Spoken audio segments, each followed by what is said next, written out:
मौका दिया था, मांग तुझे क्या चाहिए, पर इसकी बुद्धि में तो घोड़ी भरी थी,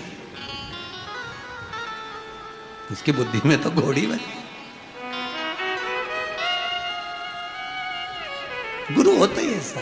इसको गद्दी दे रहा था, मालूम क्या था कि गधी ले गया, गद्दी की जगह।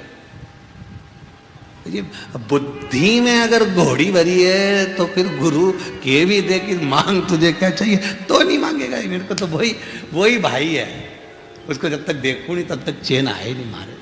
गुरु जी कह रहे रहने दे, तेरे लायक नहीं है, नहीं मन मारे तो वही ठीक है। जहां राज की गद्दी मिल रही थी, राज सिंहासन मिल रहा था, मान सम्मान मिल रहा था, सत्कार मिलने की तैयारी थी, पर घोड़ी के चक्कर में सब कुछ निपटा गया।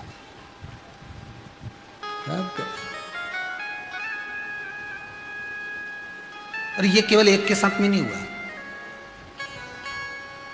गुरु नानक देव जी के साथ में भी हुआ, केवल एक के साथ में नहीं हुआ। गुरु नानक देव जी के साथ भी हुआ। एक बार गुरु नानक देव जी अपने चेले से कह रहे थे, ये एक ओटला बना, मिट्टी ला, ईंट लगा, ओटला बना। जी गुरुदेव। चेला जी गुरुदेव। गुरु नानक देव जी का चेला लोहाना बड़ा बड़ा भैया। गुरु जी ने कहा ओटला बना। जी गुरुदेव, बना दिया। गुरु जी से बोलने गया, गुरु जी वो ओटला बन गया। गुरु जी बोले तोड़ दे। लोहाना ने तोड़ दिया। ये आके बोला गुरु जी आकर देख लो, तोड़ दिया। गुरु जी बोले वापिस बना दे। गुरु नानक देव जी ने कहा वापिस बना, उसने वापिस बना दिया। फिर आकर बोला गुरुदेव ओटला बन गया। गुरु जी बोले तोड़ दे।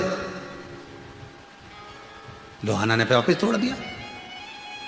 गुरु नानक देव जी के पास जाकर गुरुदेव मैंने पूरा तोड़ दिया, अब आ गया। गुरु जी बोले वापिस बना दे। अब इतना बड़ा ओटला बेचारा सुबह से बनाए और सुबह से तोड़े। इतने में गुरु नानक देव जी के पुत्र श्रीचंद जी, क्या नाम था? नानक देव जी के बड़े पुत्र का नाम था श्रीचंद। श्रीचंद जी आए और गुरु नानक देव जी के पुत्र श्रीचंद जी ने आकर उस लोहाना से कहा क्या कर रहा है, बार बार तोड़ रहा है, बार बार जोड़ रहा है, बार बार तोड़ रहा है, बार बार जोड़ रहा है। उसको क्रोध आ गया श्रीचंद को, तुझे किसने किया ऐसा? कि मेरे गुरु जी ने कहा, गुरु नानक देव जी ने कहा। श्रीचंद ने मन में सोचा बताओ पिताजी भी कहाँ, इसको बेचारे को परेशान, तो तू क्यों बना रहा है? पिताजी से मना कर दिया कि मैंने एक बार बना दिया, अब तोड़ने का बोल रहा है, फिर बनाना, फिर तोड़ने का बोल रहा है, तू क्यों बना रहा है? गुरु नानक देव जी के पुत्र श्रीचंद कहते हैं कि तू एक बार जाकर मना क्यों नहीं कर देता गुरुदेव से कि मैं अब नहीं बनाऊंगा। लोहाना कहता है गुरु के सामने बोलने की सामर्थ्यता भी तो हो कि मैं मना कर सकूं। गुरु के शब्दों को मैं नहीं काट सकता। वो 50 बार बोलेंगे मैं 50 बार बनाऊंगा, वो 50 बार कहेंगे मैं 50 बार करूंगा। जैसा गुरु कहेंगे मेरे को करना है, ठीक है। अब गुरु जी को लगा, गुरुदेव नानक जी महाराज को लगा कि ठीक है।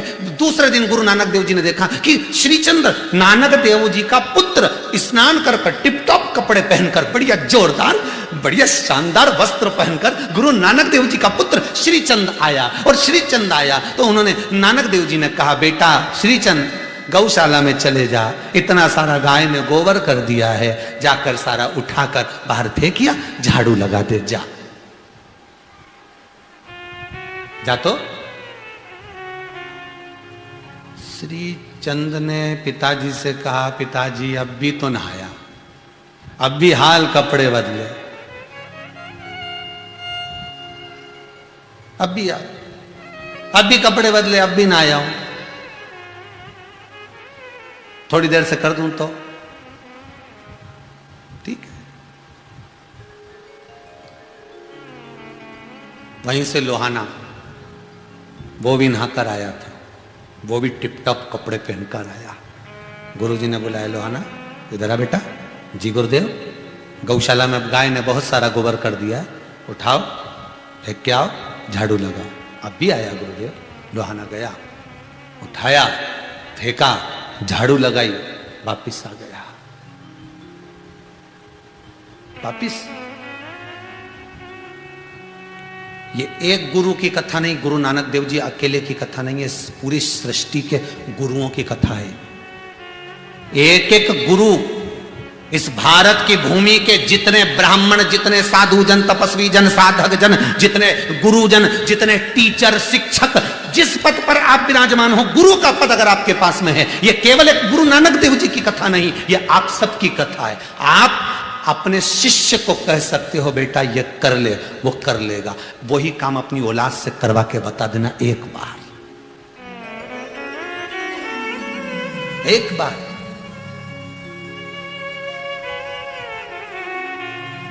गुरु और शिष्य का संबंध क्या है? शिव महापुराण की कथा बता रही कि गुरु और शिष्य का संबंध कैसा है, वो बताया जा रहा है। एक बार जितने शिक्षक हैं, जितने गुरु हैं, जितने साधक हैं, जितने उपासक हैं, जितने साधु जन, तपस्वी जन, जितने जितने ऊंचे ऊंचे पदवे पर जितने गुरुजन बैठे हैं, एक काम आप अपनी औलाद को बताओ और एक काम आप अपने शिष्य को बताओ। वो शिष्य को, जो वो शिष्य तुमसे अधिक स्नेह करता हो। औलाद भी तुम्हारी स्नेह, क्योंकि तुम्हारे रक्त से बनी हुई है। शिष्य से ज्यादा तो औलाद प्रिय होना चाहिए, और औलाद की प्रियता भी होती है क्योंकि पूरी प्रॉपर्टी उसको मिलने वाली। तो एक काम कर कर देखना, जितना आप अपने शिष्य को कहो उतना आप अपने पुत्र को पहले कहना, बेटा जरा जरा करिए। वो उठने में देरी लगा सकता है, वो जाने में देरी लगा सकता है, पर जो शिष्य आपका है आप उसको एक बार करेंगे, जा तो रे ये कर कर आना बेटा, अभी गया अभी आया। थोड़ा संबोधन बुरा लगेगा व्यासपीठ का, आपको थोड़ा लगेगा सियोर वाला महाराज बहुत कड़क कड़क बोले, तो उसमें कोई दिक्कत वाली बात नहीं है। सरसों का तेल सान के डाल लेना कानों में, उसमें कोई दिक्कत वाली बात नहीं है। पर सुनना, कथा थोड़ी सी लगेगी। एक टीचर, अगर माँ भी अगर शिक्षिका है, माँ भी अगर टीचर है, माँ भी अगर गुरु है, पिता भी अगर गुरु है, अगर वो किसी पदवे पर बैठा है, किसी औहदे पर बैठा है, गुरु की गादी पर बैठा है, एक काम अपने पुत्र को बताना, पहले उसको बताना, अपने पुत्र को जो तुम्हारे खून से बना है, तुम्हारे रक्त से बना है, तुम्हारी धड़कनों से, तुम्हारे हृदय चित्त से बना है, जो तुम्हारे द्वारा निर्मित हुआ। एक काम अपने पुत्र को बताना, वो आनाकानी कर जाएगा, वो टाला मटोली कर जाएगा, वो करने में देरी कर जाएगा। और एक काम अपने शिष्य को बताना, शिष्य दौड़ कर चला जाएगा, कर कर आ जाएगा। बस गुरु और शिष्य का यही संबंध सबसे पहला है, सबसे पहला संबंध यही है।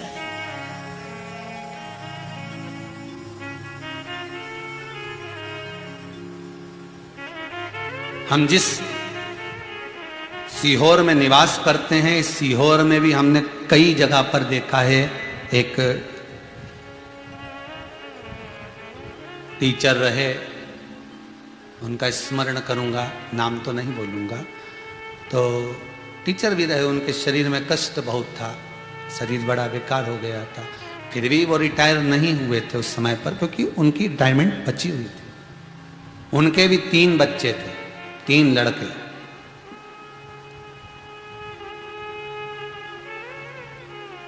तीन लड़के पूरे स्कूल लाइन में हमने देखा।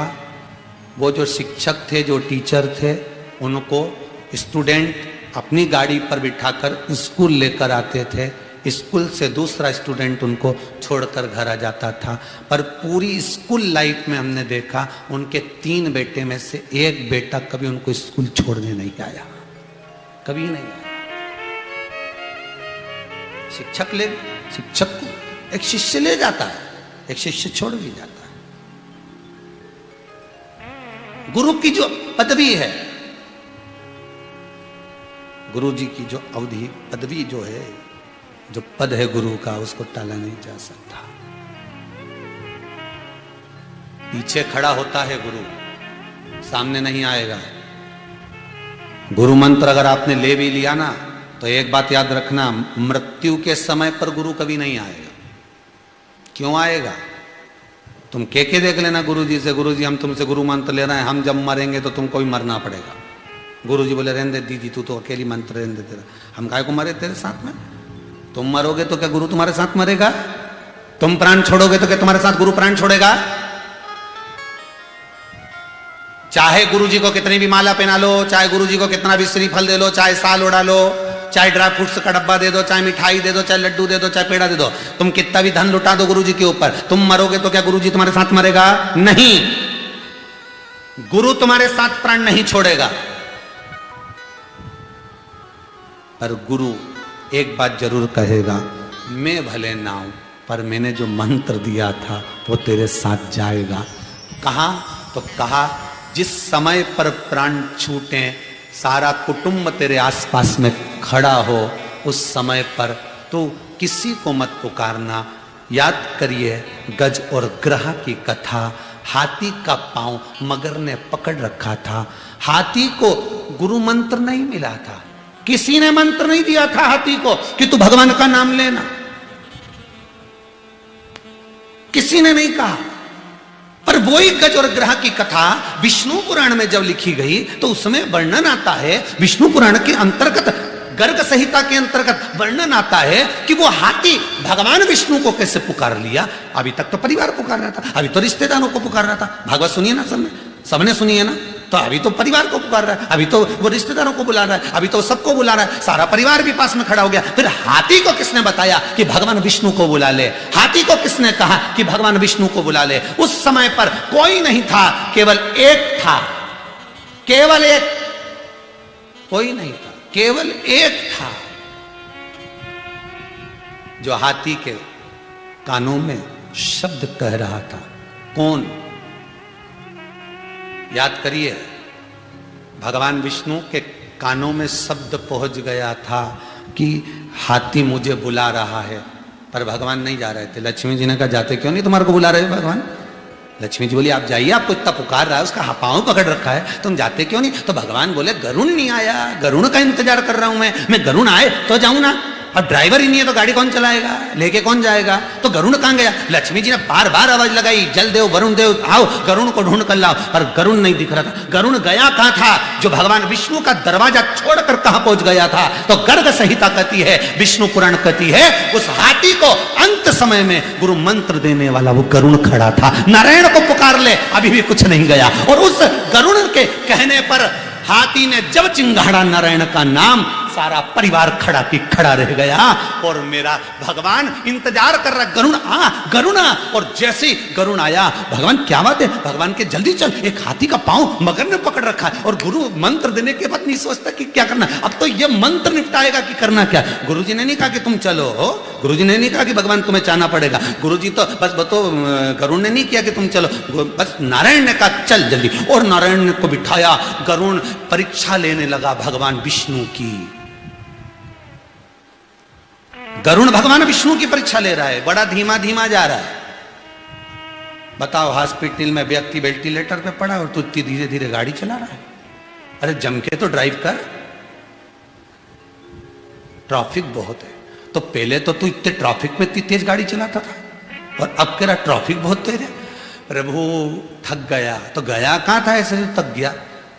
फालतू की बात मत कर, जल्दी चल, हाथी का पांव मगर पकड़ के रखा। गरुण जी ने पूछा कहां हाथी? गरुण जी जैसे पूछे, भगवान विष्णु बोले तेरे को क्या करना हाथी से, तू तो जल्दी जल्दी चल, बस बात मत कर, जल्दी चल। अब गरुण चले चले और धीमा हो गया। भगवान के ये तो बेचारा हाथी के मार के छोड़ेगा। भगवान के भाग गरुण। गरुण सोचे परीक्षा तो ले लेने, तो नाथ भी बाकी है, गुरु मंत्र दे के आया हूं, अब दर्शन बाकी है। गरुण उड़े ही नहीं, वो तो चले धीमा धीमा धीमा। भगवान ने देखा ये मानेगा नहीं, और भगवान चढ़ गए गरुण के ऊपर, दोनों पांव रखे मेरे नारायण ने। और जो गुरु मंत्र का जाप जैसे ही हाथी ने करा, भगवान गरुण छोड़कर चले गए, गरुण को बिसरा दिया, अब तू उड़ता रहे। और भगवान भागे, सीधे हाथी के पास पहुंचे, सुदर्शन उठाया, मगर का शीश काट दिया। गरुण ऊपर से देखकर पुष्प बरसा रहा है, गजब की कृपा करी, मंत्र ने काम कर दिया जो मैं नहीं कर पाता। गुरु जो काम नहीं कर पाता वो मंत्र कर कर निकल जाता है। ये गुरु मंत्र है, ये गुरु मंत्र है। ऐसी रंगो गुरुदेव चुनर मेरी, ऐसी रंगो गुरुदेव। राम लक्ष्मण भरत शत्रुघ्न हनुमत मेरी चूनर में। सरयू जैसी लहरा पड़े ऐसी रंगोरे गुरुदेव, चुनर मेरी ऐसी रंगो गुरुदेव। संसार में हाथी को भी गुरु मंत्र मिल गया, वो भी अंत में सवर गया, अंत समा।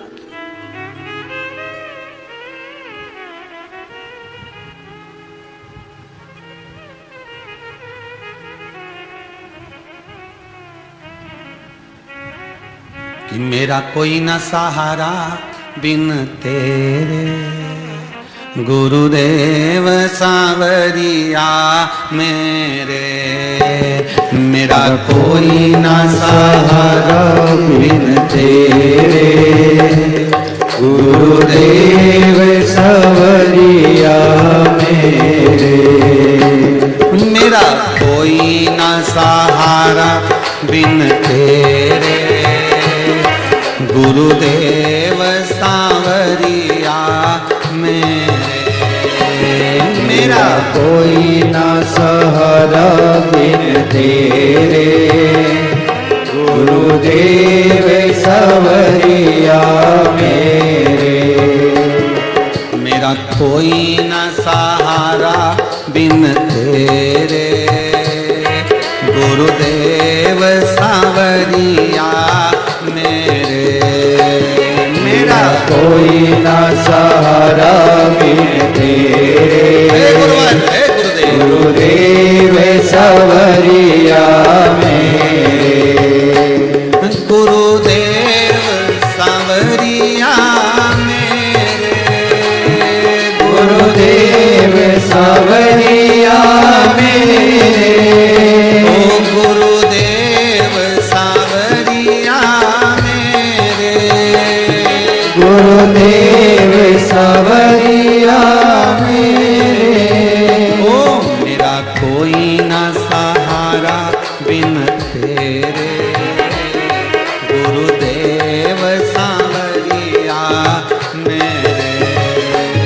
मेरा कोई ना सहारा बिन तेरे, गुरुदेव सांवरिया मेरे।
तुम मेरे हो मैं तेरा हूँ। मैं तो जन्म जन्म से तेरा हूँ। मैं तो जन्म जन्म से तेरा हूँ। मेरा कोई न सहारा बिन तेरे, गुरुदेव सांवरिया मेरे।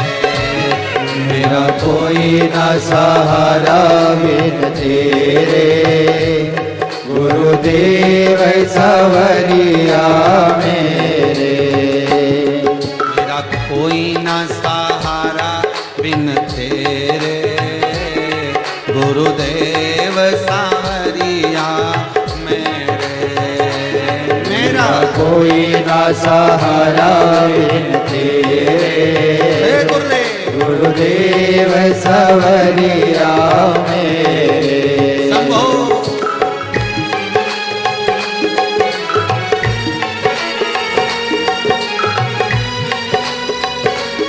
जय हो।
बिछुड़े युग बीत गए, तुमसे बिछड़े युग बीत गए। मेरे मालिक मुझे से क्यों रूठ गए, मेरे मालिक मुझे से क्यों रूठ गए।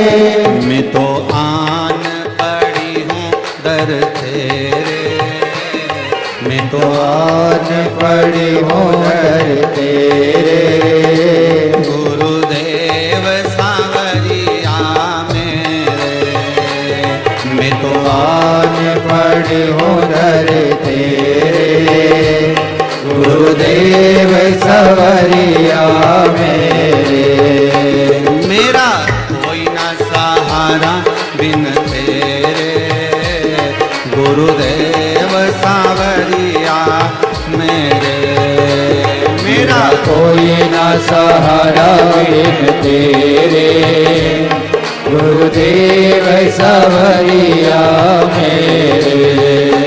गुरुदेव सांवरिया मेरे, गुरुदेव सांवरिया मेरे। गुरुदेव सांवरिया मेरे, गुरुदेव सांवरिया मेरे। चित्त वृत्ति में गुरु का संबोधन पीछे भले हो, पर समय पर मंत्र आगे होना चाहिए, मंत्र अग्रण्य हो। गुरु नानक देव जी महाराज अपने पुत्र श्री चंद्र को बोले जाइए जाकर गोबर उठाओ, नहीं उठाए गए, थोड़ी देर से चले जाऊंगा। पर उसी समय पर लोहाना गया, उठाया, वापिस ना लिया, स्नान कर लिया, कपड़े बदल लिए, फिर आ गया। गुरुदेव, गुरु जी बोले ए लोहाना, आज मैं तेरा नाम बदलना चाहता हूं। गुरुदेव, मेरा नाम? हाँ। क्यों? लोहाना, आज से मैं तुझे अंगद देव कहूंगा। गुरु नानक देव जी का सबसे प्रिय शिष्य था अंगद देव। लोहाना का नाम अंगद देव कर दिया, अंगद देव। गुरु नानक देव जी महाराज अपने पुत्र को कोई गादी नहीं दी। गुरु नानक देव जी महाराज ने अपने उस अंगद देव को गादी दे दी, पुत्र को नहीं दी। कई लोगों ने कहा ये आप गलत कर रहे हो, पुत्र को देना चाहिए। तो क्या पुत्र उस हिसाब से भी तो रहे। माता पिता तो अपने बेटे को जिस दिन बेटे की शादी करे ना, उस दिन पूरी चाबी दे दे, पर लक्षण तो दिखे, पहले समझ में तो आए कि सही साठ है कि नहीं है। नहीं तो मालूम पड़े दे दे, अपने को देना तो आज नहीं तो कल देना। बोलो सही है कि गलत है? जितने टीवी पर कथा सुन रहे हो, आज चाबी नहीं दोगे, बाद में दोगे, बाद में नहीं दोगे तो मरने के बाद दोगे, देना तो पड़ेगी। कौन सा तुम बांध के ले जाने वाले?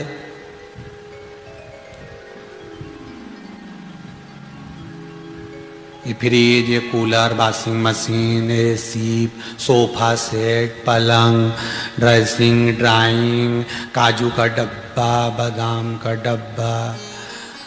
अपना डब्बा गोल होने के बाद कोई डब्बा ले जाओ, सब धरा रे, वहां कौन सी चीज जाए? सब पड़ी की पड़ी रह गई। क्या जाएगा? कुछ नहीं।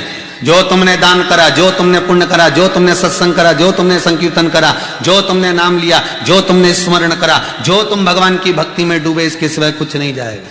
भगवान शंकर स्कंद पुराण में श्री भगवान विष्णु को कह रहे हैं कि केवल अगर संसार में मैं सुखी हूं तो भगवान के नाम से सुखी हूं, उसके सिवाय कोई सार तत्व नहीं। जप लो इसको, इसमें मुझे सुख का अनुभव हो जाता है।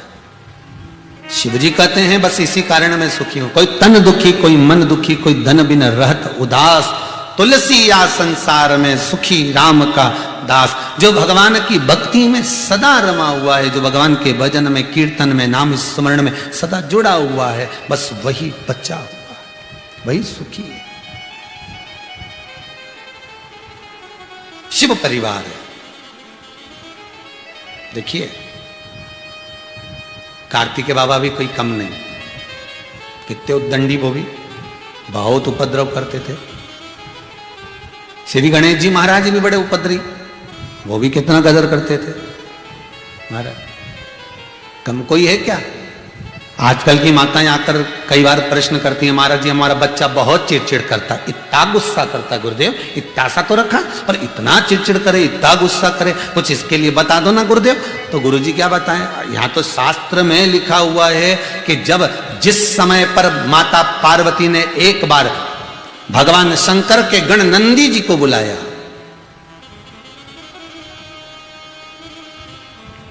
ए नंदी इधर आओ। नंदी बोले हाँ माता जी। बोलिए क्या आज्ञा है? नंदी जरा जाकर हमारे लिए थोड़ा सा काम कर कर आओगे क्या? नंदी बोले माँ जाने को तो चले जाता, पर अभी पिताजी का थोड़ा सा भगवान का थोड़ी सेवा रह गई है, वो और कर दूं फिर मैं चले जाऊंगा। क्योंकि नंदी शिव का गुण है, वो भगवान शंकर की आज्ञा बिना कहीं नहीं जा सकता। शिव जैसी आज्ञा करेंगे वैसी ही वो मानेगा। नहीं अभी जाता हूं, थोड़ी देर में बस सेवा करा, अभी जाता हूं। इतने में माता इंतजार करती रही, नंदी आएगा नंदी आएगा, पर नंदी आया ही नहीं। एक बात अपनी जिंदगी में हमेशा याद रखना, विष दे दो पर विश्वासघात मत करो। बोल दिया आएगा आएगा आएगा, पता नहीं कब आएगा। एक बार अगर नंदी कह देते, एक बार अगर नंदीश्वर बोल देते, एक बार नंदी के मुख से निकल जाता संबोधन कि मां अभी नहीं आ सकूंगा, तो वो संबोधन भी श्रेष्ठ था, वो संबोधन भी श्रेष्ठ है।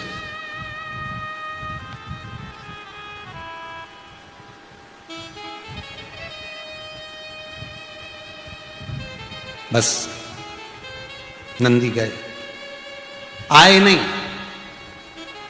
माता को क्रोध आ गया और माता उसी समय पर अपनी सखियों से बोली कि मेरे तन पर उपटन लगाओ। तन पर उपटन लगाया। माता उपटन लगाकर स्नान करने के लिए जाती हैं। तन के उपटन को मां जगज्जननी जगदम्बा ने निकालकर एक पुतला तैयार करा।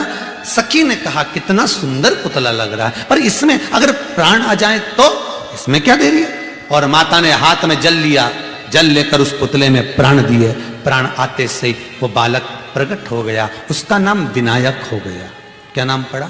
विनायक। पहरेदारी के लिए लगा दिया, किसी को अंदर मत आने देना। सबसे पहले नंदी पहुंचा। नंदी ने जाकर उस बालक को देखा, कौन है रे तू?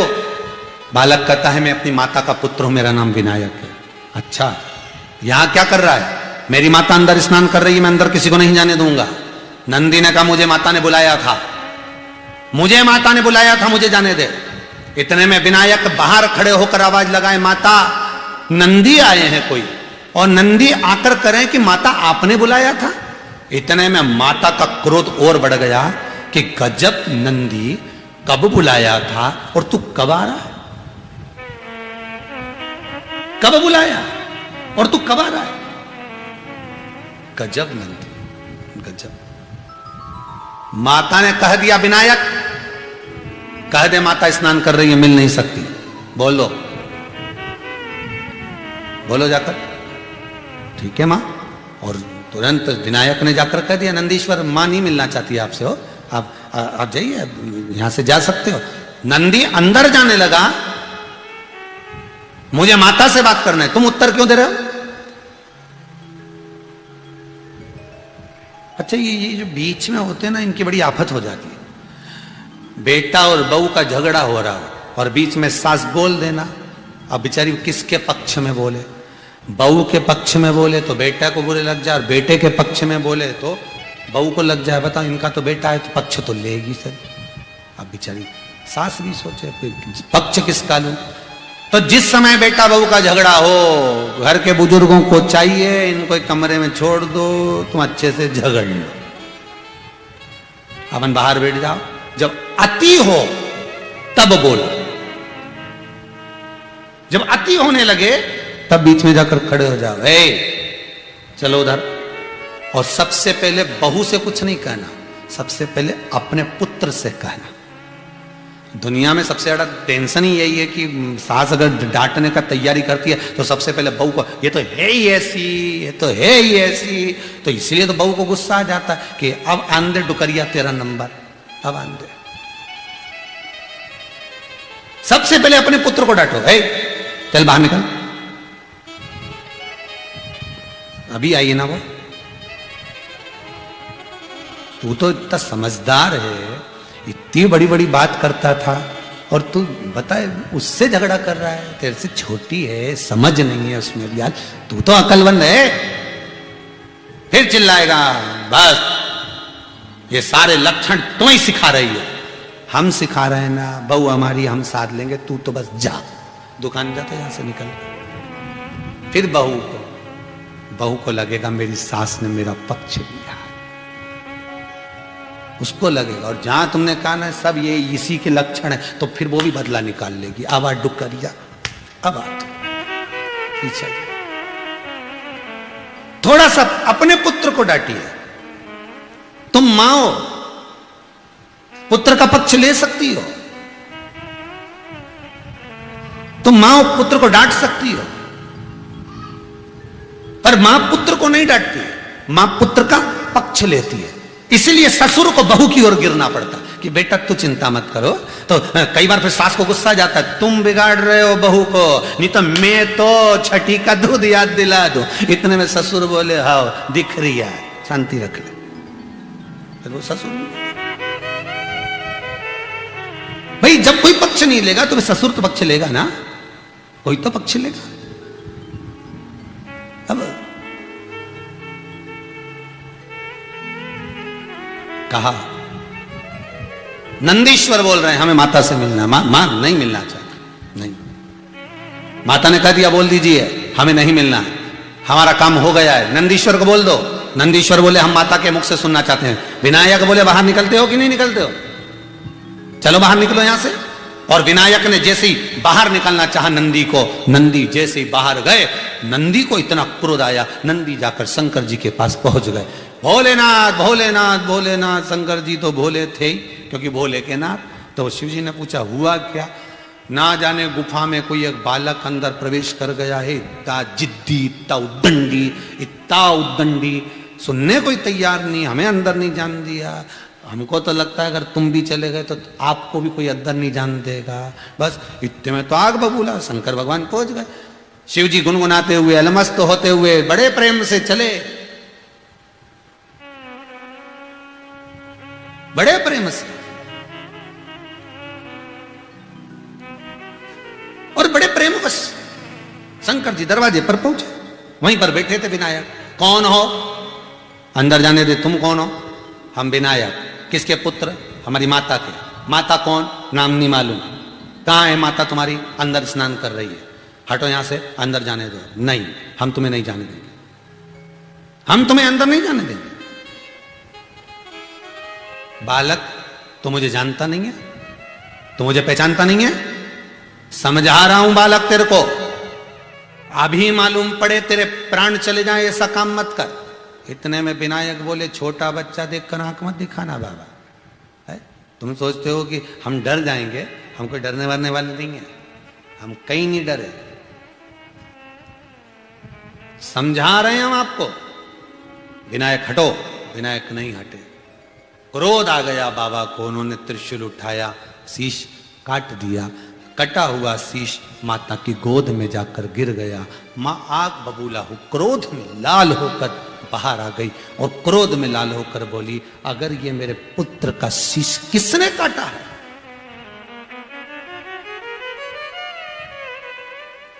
कौन है जिसने मेरे पुत्र का शीश काटा? पार्वती आपका पुत्र? हाँ, ये मेरा पुत्र है।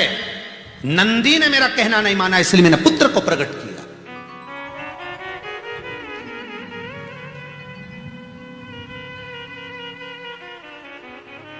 इसको प्रकट किया है। इसका शीश किसने काटा है उसका नाम बता दो, मैं ब्रह्मांड को तोड़ दूंगी अगर मुझे मालूम नहीं पड़ा तो। शंकर भगवान बोले, मेरे हाथों से शीश कटा है, क्रोध मत करो, मैं इसका शीश अभी जोड़ देता हूं।